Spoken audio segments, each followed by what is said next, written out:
అందరికీ నమస్కారం. Welcome back to my channel.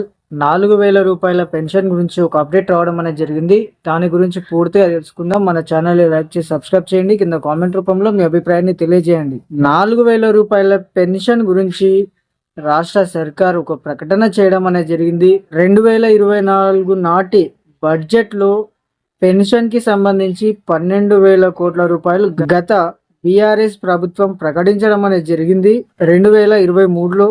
2024లో Congress ప్రభుత్వం అధికారాన్ని చేపట్టడం అనేది జరిగింది.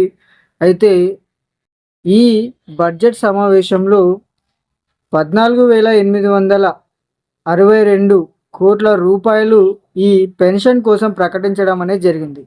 మరి ప్రస్తుతము పెన్షను తెలంగాణలో అయితే 2,000 రూపాయలు ఇవ్వడం అనేది జరిగింది గత కేసీఆర్ టీఆర్ఎస్ ప్రభుత్వము ఉన్నటువంటి సందర్భంలో. మరి అదే పెన్షన్ని ఇప్పుడు కాంగ్రెస్ ప్రభుత్వము కంటిన్యూ చేస్తున్నది. అయితే వీరు ఎలక్షన్ సమయంలో 4,000 రూపాయల పెన్షన్ ఇస్తామని చెప్పేసి వీళ్ళు ప్రకటించారు. అయితే బడ్జెట్లోకి వచ్చేస్తే బడ్జెట్లో కేవలం 14,000 చిల్లర మాత్రమే ప్రకటించడం అనేది జరిగింది. మరి ఈ బడ్జెట్ను చూస్తే 4,000 రూపాయల పెన్షన్కి ఏ విధంగా సరిపోదు.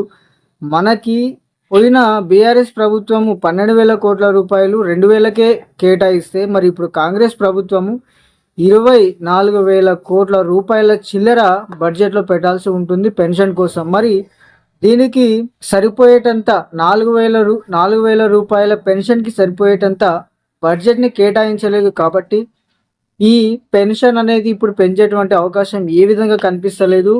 దీని గురించి ప్రభుత్వం నుంచి ఒక ప్రకటన అనేది రావడం అనేది ఇంకా ఉంది. కాబట్టి చూడాలి మరి ఈ కాంగ్రెస్ ప్రభుత్వం బట్టి విక్రమార్క ఆర్థిక మంత్రిగా ఉన్నారు, ఏ విధంగా స్పందిస్తారు అనేటువంటిది.